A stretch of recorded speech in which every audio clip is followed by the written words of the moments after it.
Hoy vamos a ver la fuerza del mito y de la energía de las divinidades en el mundo africano.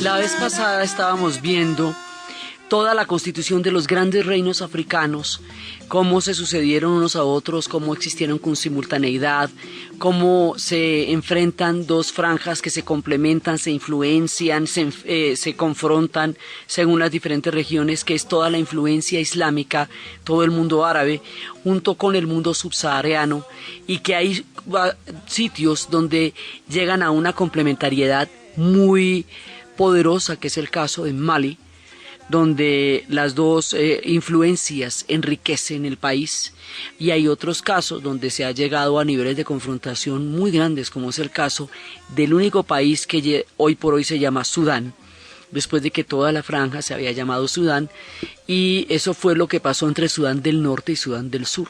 El Sudán del Norte era toda la influencia árabe, que además está muy muy cerca al punto de contacto con los árabes, y el Sudán del Sur es un Sudán subsahariano, que se acaba de independizar, cuya capital es Yuba. Es un reino negro, es un reino antiguo, y tiene una confrontación grande con el mundo árabe.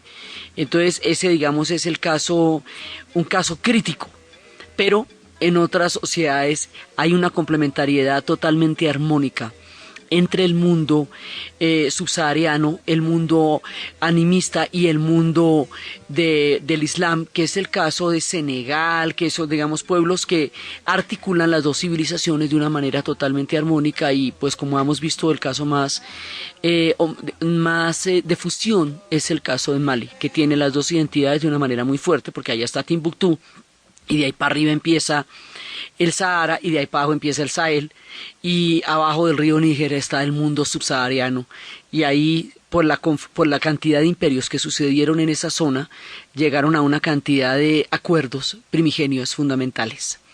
Pero hay una cosa que es absolutamente importante para entender la conciencia y el mundo africano. El mundo africano está basado en la fuerza de los mitos fundacionales, es decir, de los relatos sagrados, a través de los cuales se cohesiona la sociedad y que mantiene todo su linaje, su conciencia histórica, su procedencia, y que los une con los diferentes planos de la existencia. En el mundo africano existen planos distintos de existencia.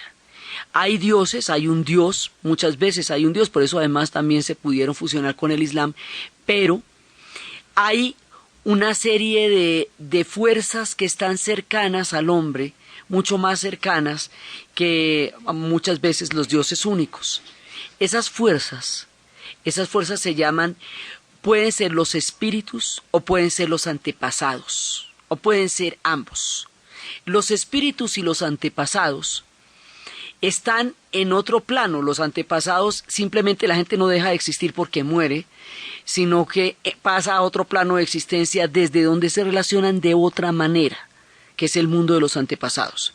Y el mundo de los espíritus está conformado por energías, por fuerzas, por poderes: el poder del agua, el poder de los árboles, el poder de la naturaleza, que se expresa de una forma en la cual ellos entran en el conocimiento del poder de la naturaleza, y en ese conocimiento entran en contacto para poder vivir una vida armónica con esas fuerzas. Ese es el mismo caso de los japoneses, que creen en los kamis, los espíritus de la destrucción y de la belleza, que muchas veces los destruyen, como ha pasado últimamente con el tsunami y los terremotos. Y cuando dicen que la obsesión de los japoneses por la belleza es una manera de apaciguar a los kamis, los espíritus terribles. También ocurre lo mismo en Nepal.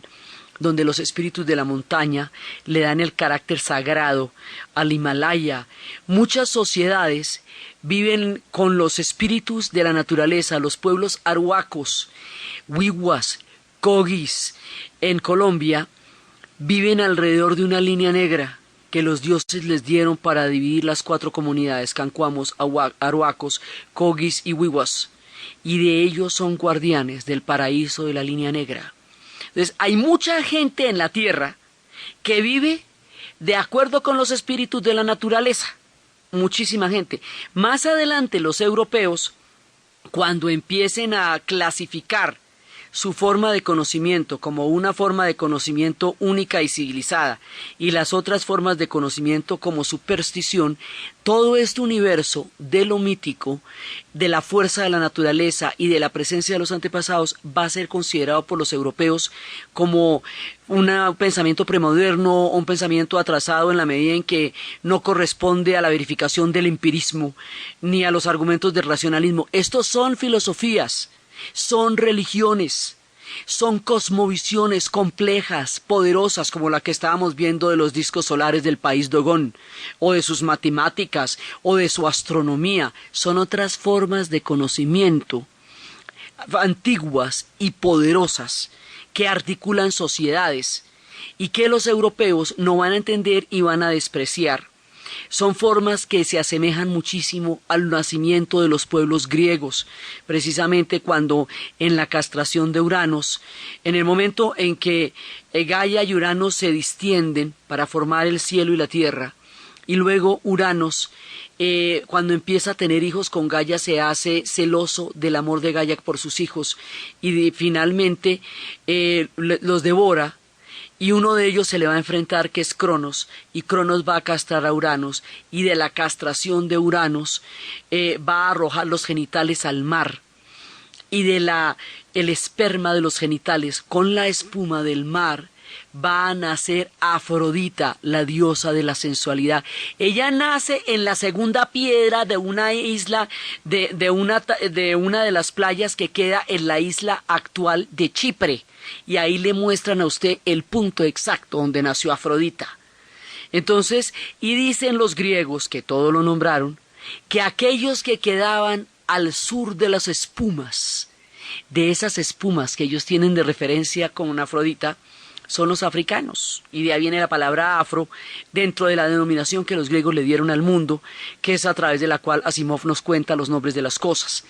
Entonces, los griegos tienen esta misma cosmovisión, pero los griegos desarrollaron también un pensamiento filosófico, y como son la cuna de Occidente, Occidente considera que solamente el pensamiento filosófico esgrimido de la manera como ellos lo demuestran es conocimiento, filosofía, y lo demás es superstición. Los hindúes viven sobre la base de mitos muy antiguos. Sus dioses son duales, dioses de la destrucción, dioses de la creación, dioses de la conservación. Los japoneses tienen los kamis.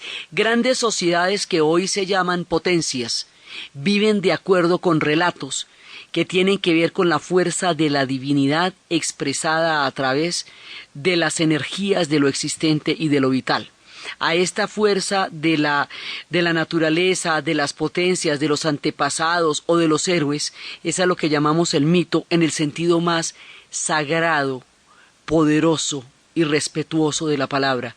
Entender el acceso a esta fuerza es empezar a adentrarnos en el mundo de la cultura africana para poder ver desde su interior cómo se relacionan con los espíritus, con los antepasados, con los guerreros y con los héroes, y cómo crean una cultura muy poderosa a partir de estas cosmovisiones.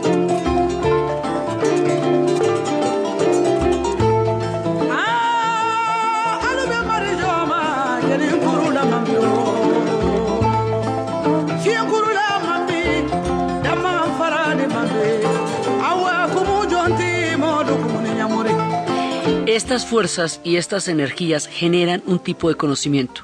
Ese conocimiento es el del poder que tienen las fuerzas de la naturaleza. Entonces, aquellos que tienen acceso al conocimiento del poder que tienen las fuerzas de la naturaleza son los chamanes, o son los hechiceros, o son los sacerdotes, o son los babalaos. ¿sí? Son los que conocen ese nivel de fuerzas. Aquellos que cuentan el mito de en una y otra ocasión, y al contar el mito y al contar la vida de la gente en cada ceremonia y en cada ocasión, son los que mantienen los hilos de la cultura africana, son los griots, que eran los que estábamos escuchando y de los que hemos hablado también antes. Esto crea un universo conceptualmente diferente al universo europeo. Y no es un universo menos antiguo. Estábamos viendo que esta gente tenía grandes reinos cuando los europeos estaban en el medioevo, y finalmente en su momento veremos cómo el hombre nació en África. O sea, la especie viene de allá. Sí, los primeros cráneos de los homínidos están en Kenia y en Sudáfrica y en Etiopía. Entonces no es, digamos, que no es porque les falte historia, que la han tenido toda, sino porque su mundo conceptual es un mundo diferente. Pero es un mundo rico, poderoso, y hay filosofía dentro de ellos y hay sabiduría dentro de ellos.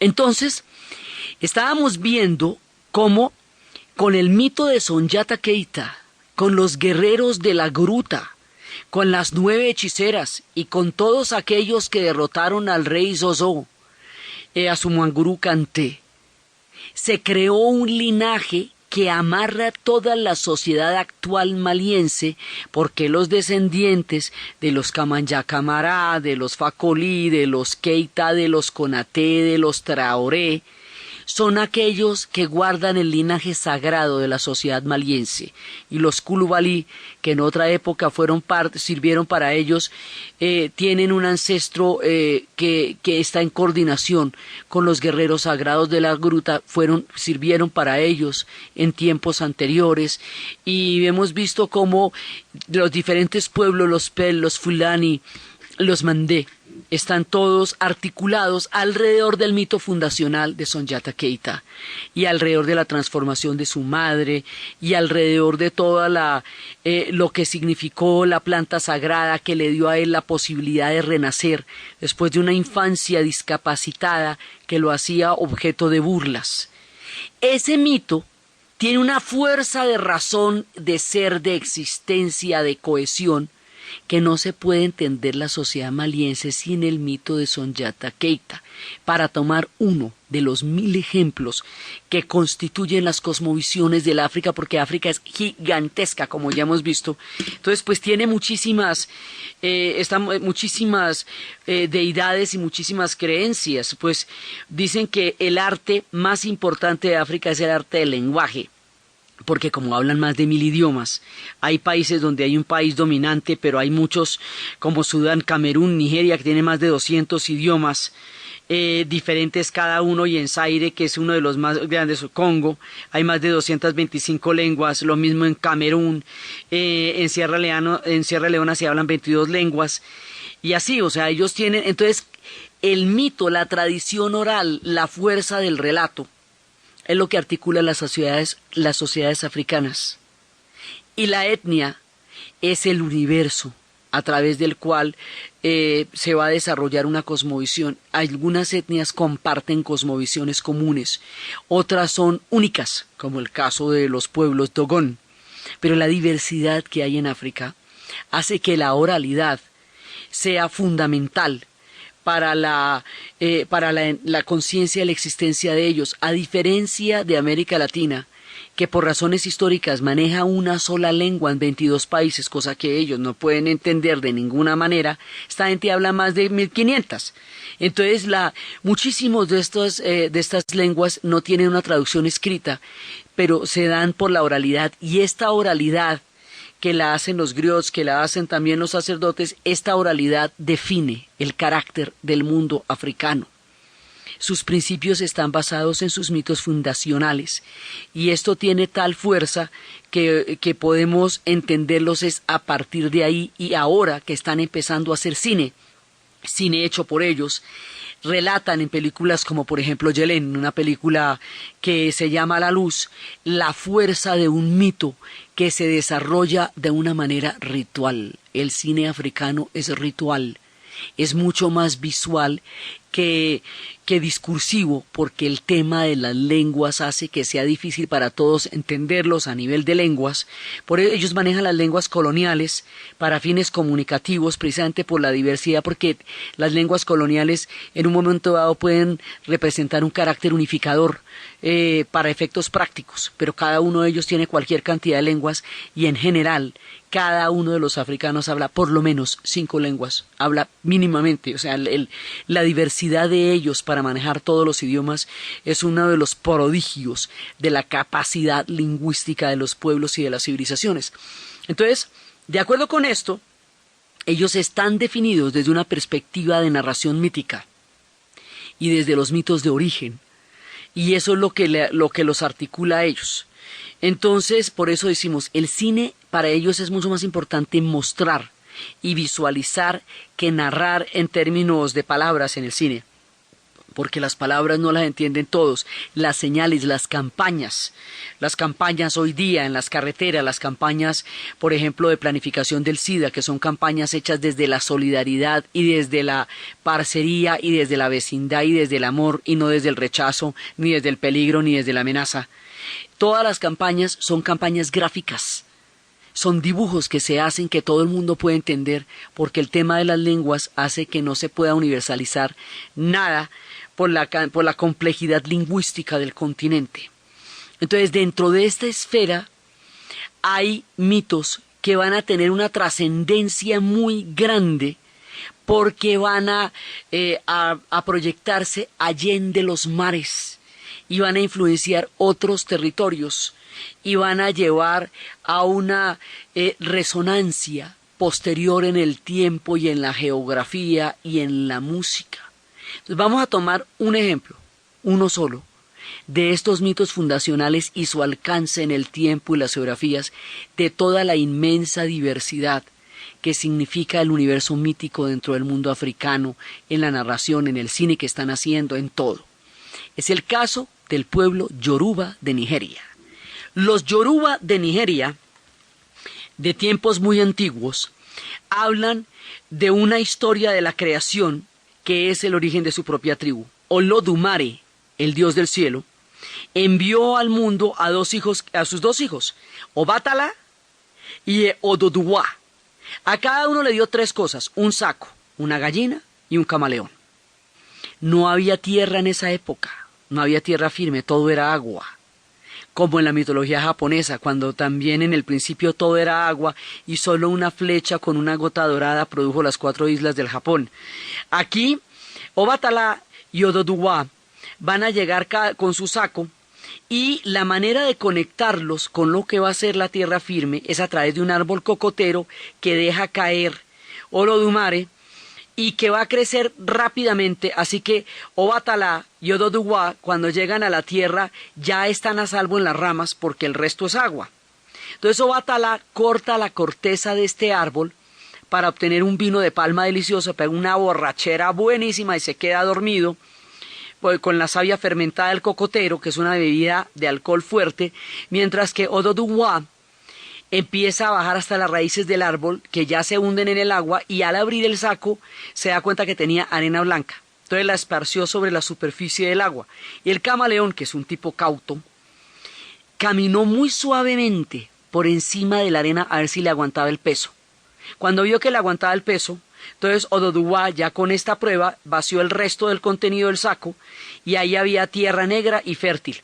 Entonces la gallina se acercó y empezó a escarbar y al escarbar esparció la tierra en las 4 direcciones que hoy conocemos y casi crearon la tierra firme. Cuando Ododuwa puso el pie en tierra, Olodumare vio a Aje, o sea, la prosperidad, como un regalo del cielo, y Aje o Ache, que lo llaman también, se quedó con él en la tierra el resto de la vida. Olodumare le dio otros 3 regalos también, que eran maíz para sembrar, conchas marinas para comerciar y barras de hierro con las que se hicieron cuchillos y machetes y azadas, instrumentos. Así, Ododuwa se convirtió en el primer rey de Ife. Ife es el centro del reino de los Yoruba. Y el hijo de Ododuwa y Aje se llamó Orayan. y Orayán es el guerrero protector. Y él es el que los protege siempre de los ataques. Dicen que murió, pero mentiras, que no murió, que está en una, ellos existen después de la muerte, está en una cueva y un día regresará si el pueblo yoruba se va a ver en problemas. Entonces, de esta manera empieza la cosmovisión de los yorubas. Los yorubas tenían un primer espíritu que era una divinidad, era una sola deidad. Esa única deidad que va a protagonizar el mundo de los espíritus, que es, digamos, uno de los mundos más importantes, se llamaba Orisha. Y resulta que él vivía en lo alto de una montaña y tenía un esclavo, que era el que realizaba las tareas para él. Pero el esclavo también era una divinidad, y lo tenía aburrido andarle sirviendo a Orisha. Entonces un día se ideó un plan, el esclavo se llama Ejú, y lo que va a hacer es que le va a arrojar un pedazo de roca de la montaña. Entonces la roca cae encima de la cabaña, Orisha queda aplastado y la casa queda hecha astillas. Y Orisha, que era una única divinidad, se fragmenta en una cantidad de divinidades que pueden llegar a ser hasta 401 Orishas, que reciben el nombre Orishanla o Gran Orisha. Estos orishas son las divinidades, pero las grandes, las poderosas, las importantes. Entonces, hay dioses, pero resulta que la divinidad y los espíritus están mucho más cerca de ellos. Y los orishas están muchísimo más cerca de ellos. Esta religión yoruba, que es una religión a los grandes orishas, y donde están los primigenios, Oshun, donde está Obatala, donde están Ache y donde están fundamentalmente Changó, todos ellos son los orishas originales.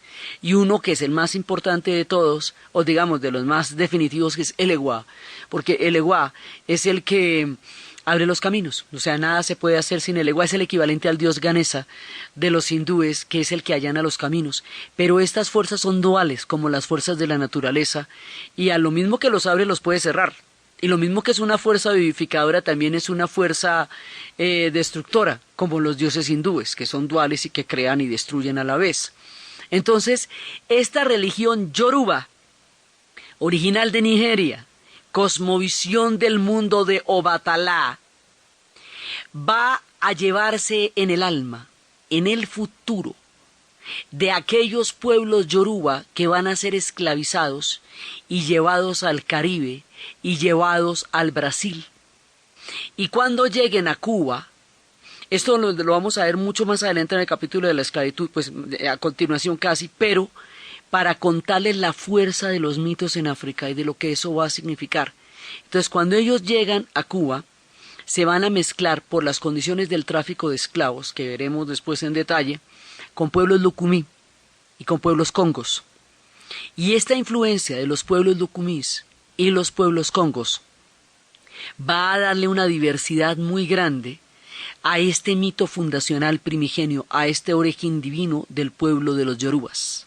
Las personas que van a llegar esclavizadas van a llegar sin la posibilidad de llevar ni sus dioses, ni sus instrumentos, ni sus enseres, ni nada, desnudos y en cadenas. Pero sus dioses van con ellos, porque los dioses no se quedan en el lugar donde la gente está, sino que viajan en su corazón.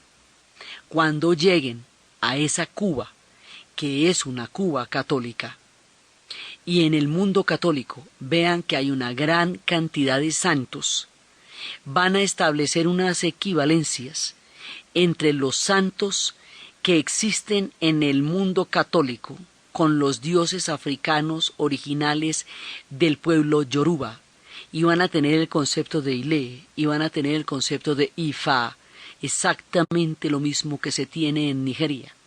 Quiere decir que la fuerza de este mito va a trascender el océano, 300 años de esclavitud, las diferentes lenguas, toda la fuerza del dolor que hay detrás, y se va a preservar de una manera primigenia y divina, allende los mares, y va a crear una cultura que hoy es cohesionante del pueblo cubano, que es la que se llama la santería, y que es afro-cubana, porque es el mundo africano trasplantado a Cuba.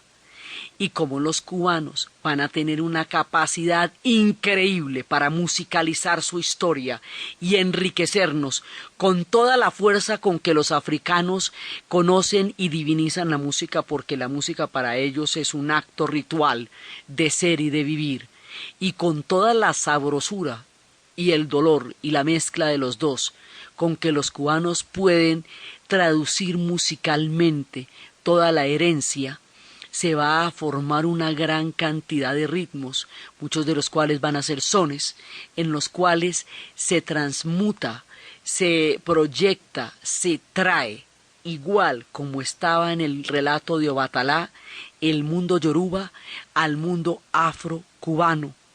Y uno de los principales orishas va a ser el Eguá, por lo que le digo, porque es que nada se puede hacer sin el Eguá.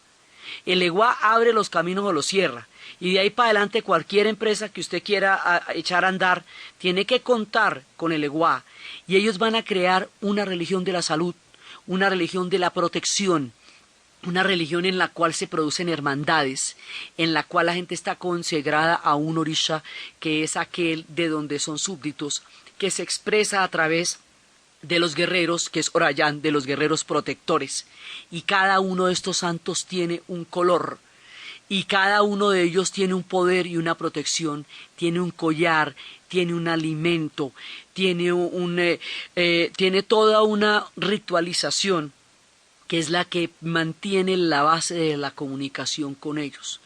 Dentro de esta manera como se proyectó el mito, más allá de los mares, Celia Cruz nos habla de cómo el Eguá quiere tambor.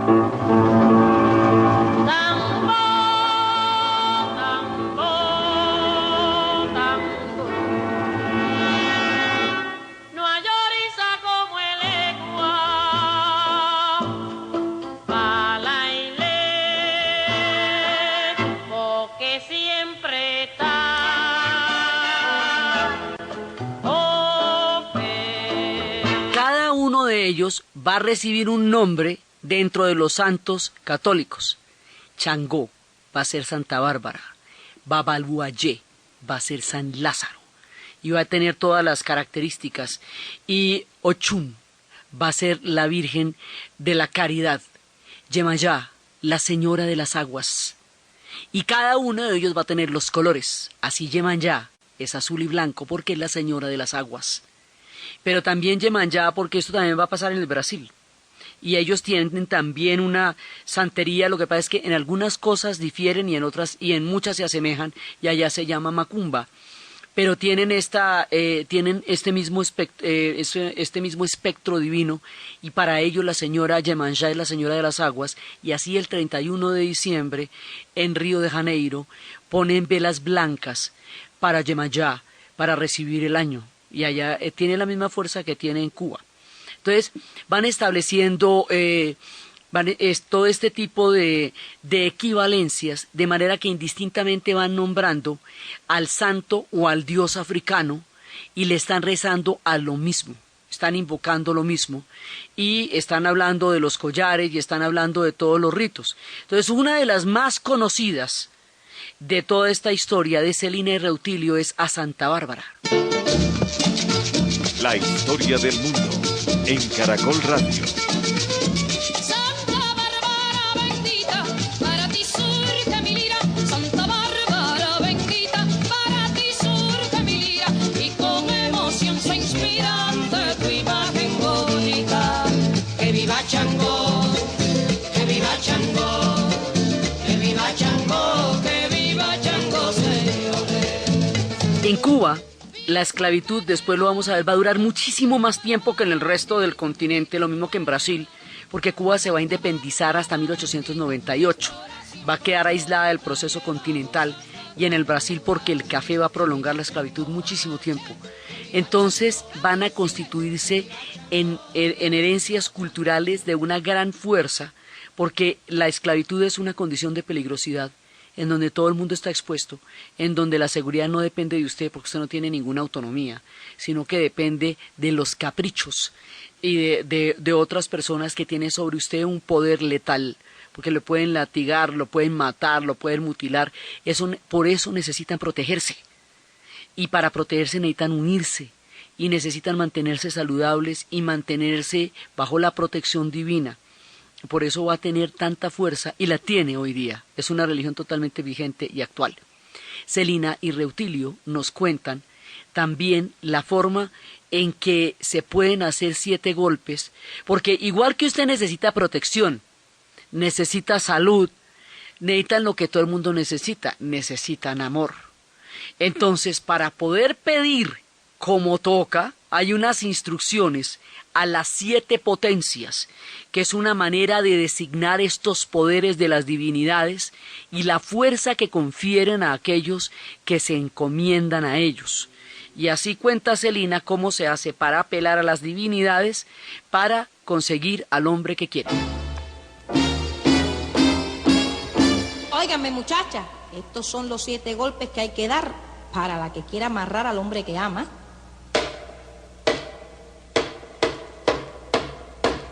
Siete son los golpes que tengo que dar para llamar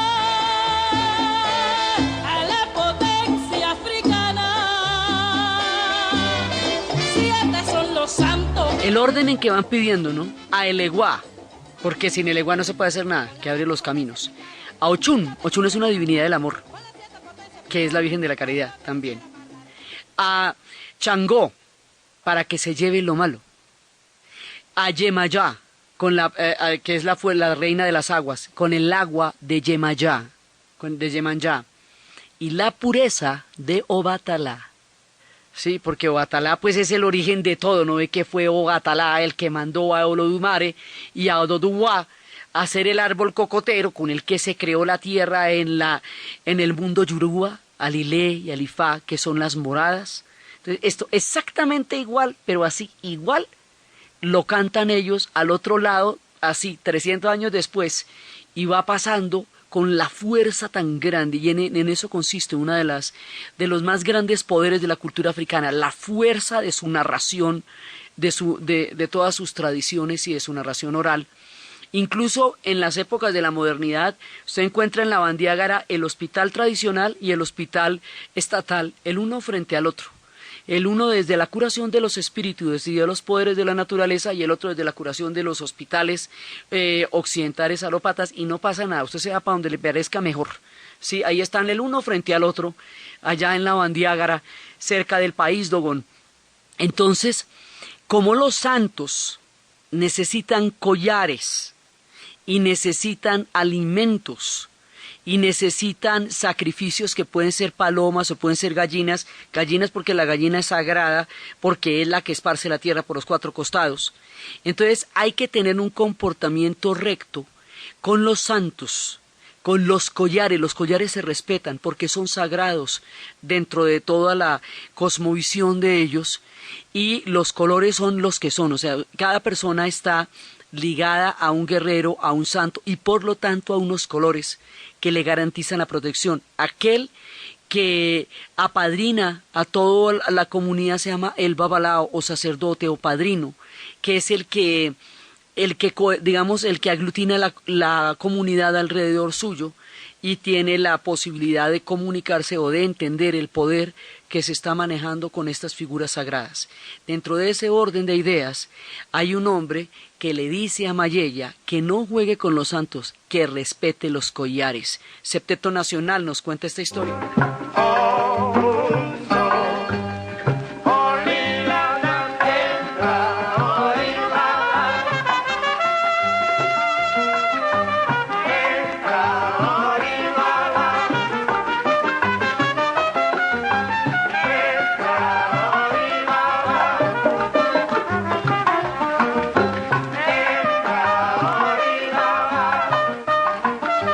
El que se cubre con amarillo, el que no lleva amarillo se cubre con azul. Amarillo es el color del Eguá y azul es el color de Yemanyá. Ella lo está tratando de engañar con los collares y con los colores. Y él le dice que con eso no solamente no lo debe engañar como hombre, sino que no debe y respetar a los santos. Tiene que respetar los collares tiene que respetar los colores, porque todo esto tiene unas reglas del juego, como todas las formas místicas y religiosas. Entonces, dentro de esto se va dando toda una formación del mundo. Hay una fiesta en Cuba que es importantísima, porque este es uno de los grandes. Es la fiesta de San Lázaro, Babalú Ayé. Y Celina y Rutilio nos cuentan de la fiesta de San Lázaro. Cuá, Babalú Ayé, cuá, cuá, papá, cuá, Babalú Ayé, cuá, cuá, viejo, cuá, Babalú Ayé, cuá, papá, cuá, Babalú Ayé, cuá, que yo va a subir y usted va a bajar, con los zapatos de changote, mi changoteíto, Dios bátala, y Babalú Ayé. Hay muchas tendencias de la gente que sigue la santería en Cuba. Y hay muchas diferentes clases de, digamos, de babalaos. Hay abacuás, hay ñáñigos, hay paleros, hay el babalao propiamente. Hay, digamos, como en todo, hay gente que hace lo bien y hace el mal, ¿no? Los paleros hacen el mal, tienden o pueden llegar a hacerlo o pueden estar entre su estructura, pero los babalaos son benefactores, digamos, son fuerzas encontradas, pero son fuerzas de la divinidad y de la salud y de la protección fundamentalmente. Los caminos se llaman Ararat. Es como ellos le dicen a los caminos, por eso era que Richie Ray y Bobby Cruz decían, yo soy Babalú, camino Arará, y con la tierra cantar. Esto que vamos a escuchar ahorita son cantos Arará, y son cantos cubanos.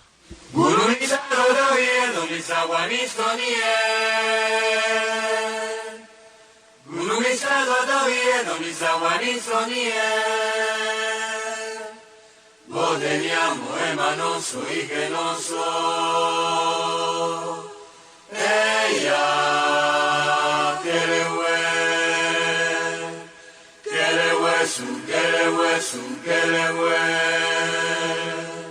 Esto es actual y vigente en Cuba. Cuba tiene el nivel intelectual y educativo más alto, o uno de los más altos de toda América Latina. Es un pueblo donde no hay ninguna forma de analfabetismo. Y la gente tiene un nivel intelectual muy serio. Y sus intelectuales y su gente más seria es santera. O sea, está de un lado al otro de todo el espectro de lo que es la intelectualidad, el mundo en todo el sentido de los cubanos.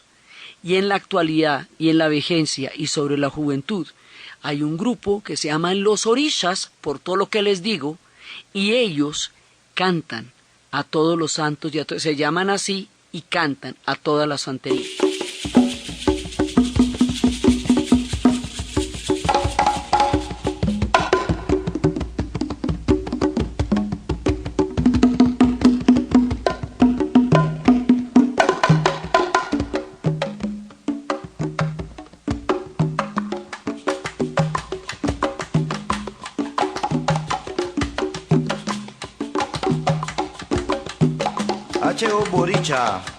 Así estamos viendo este universo, tanto su origen como su proyección.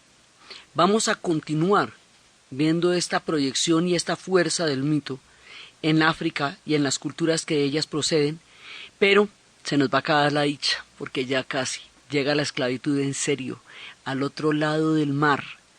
Están desarrollándose proyectos geográficos que van a hacer que el Sahara se vuelva una ruta interior, que la ruta de la seda pase a la historia, que la liga hanseática se convierta en una cosa del pasado y que el Mediterráneo se vuelva un mar interior. Empiezan los descubrimientos geográficos y en alguna parte de esta historia África queda condenada porque van a llegar los portugueses. Vamos a continuar viendo estas historias del mito y vamos a ver cómo llegan los portugueses en el siguiente programa. Entonces, desde los espacios de las potencias, de las divinidades, de la fuerza del mito, de Soñata Keita, de Obatalá, de Olodumare, de la fuerza de esa existencia en Cuba, de la consonancia, de la cosmovisión, de la filosofía, del sentido de lo místico y de lo sagrado que emana del suelo mismo del África, en la narración de Ana Uribe, en la producción Jessy Rodríguez, y para ustedes, feliz fin de semana.